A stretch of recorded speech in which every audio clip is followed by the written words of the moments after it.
గోంగూర పచ్చిమిర్చి కాంబినేషన్లో గోంగూర పచ్చడి అండి ఎలా చేసుకోవాలో చూద్దాం. ఫస్ట్ గోంగూర మంచిగా వాష్ చేసుకొని మీరు ఎందులో ఉడకబెట్టుకోవాలనుకుంటున్నారో అందులో వేసుకోండి. నెక్స్ట్ పచ్చిమిర్చి అండి, మీ స్పైసీ తగ్గట్లు మీరు ఎక్కువ తింటానంటే ఎక్కువ, తక్కువ తింటానంటే తక్కువ. అందులోనే కొంచెం వాటర్ వేసుకోండి. మన గోంగూర ఉడకడానికి ఎక్కువ వాటర్ ఏం అవసరం ఉండదండి, కొంచెం సరిపోతాయి. నెక్స్ట్ మూత పెట్టేసుకొని గ్యాస్ వెలిగించేసుకోండి. గ్యాస్ మీద పెట్టేసుకొని ఇక్కడ మూత మొత్తం క్లోజ్ చేయొద్దండి, ఎందుకంటే మనకు లోపలి గాలి బయటకు వెళ్ళేలా ఉండాలి, ఎందుకంటే ఊరికి పొంగిపోతుంది. నెక్స్ట్ ఉడికిన పచ్చిమిర్చి వేసేసుకోండి. దానిలోనే కొంచెం ఉప్పు అండి, మీకంటే సాల్ట్ కావాలంటే సాల్ట్, కల్లుప్పు కావాలంటే కల్లుప్పు, మీకు ఏది కావాలంటే అది మీ ఇష్టం. నేనైతే రోటి పచ్చళ్ళలోకి కల్లుప్పే వాడతానండి. నెక్స్ట్ వెల్లుల్లి అండి, మీకు ఎన్ని కావాలంటే అన్ని, నేను ఎక్కువగా తింటామండి అందుకే నేను ఎక్కువ వేసేసాను. నెక్స్ట్ మంచిగా దంచుకోండి, మరీ ఎక్కువ పేస్ట్లా దంచుకోవద్దండి, అలా కచ్చా పచ్చాగా దంచేసుకోండి.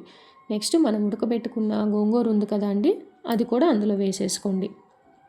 వేసుకొని ఇది కూడా దంచేసుకోండి. దంచేసుకున్న తర్వాత ఇందులో ఒక ఉల్లిపాయ వేసుకోండి అండి. మీకు పచ్చడి ఎక్కువ ఉంది నిలవ ఉండాలి అంటే ఇక్కడ ఉల్లిపాయ స్కిప్ చేసుకోండి అండి, లేదు తక్కువ ఉంది అనుకుంటే ఉల్లిపాయ వేసుకొని కొంచెం కచ్చా పచ్చాగా అలాగా దంచుకొని ఒక బౌల్లోకి తీసేసుకోండి. ఎందుకంటే ఉల్లిపాయ ఎక్కువ రోజులు ఉంటే పాడైపోతుందండి పచ్చడి.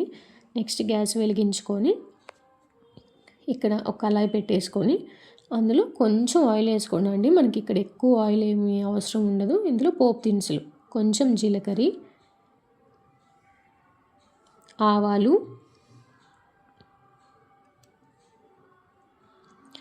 ఇంకా పచ్చిశనగపప్పు అండి, పచ్చిశనగపప్పు కూడా వేసేసుకోండి.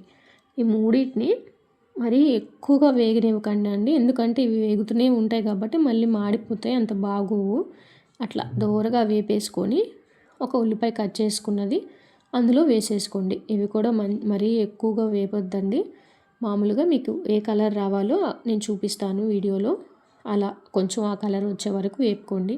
కచ్చా పచ్చాగా దంచుకున్న వెల్లుల్లి కూడా వేసుకోండి అండి మీకు కావాలంటే, కానీ టేస్ట్ స్మెల్ మంచిగా ఉంటుందని నేను వేస్తానండి. ఇందులోనే కొంచెం కరివేపాకు కూడా వేసుకోండి.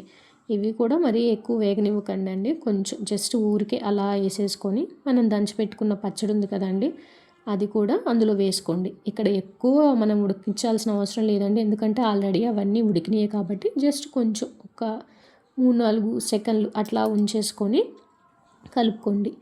నెక్స్ట్ ఒక బౌల్లోకి మొత్తం సర్వ్ చేసుకోండి. ఒకసారి ఈ స్టైల్లో గోంగూర పచ్చడి ట్రై చేసి ఎలా ఉందో కామెంట్ చేయండి.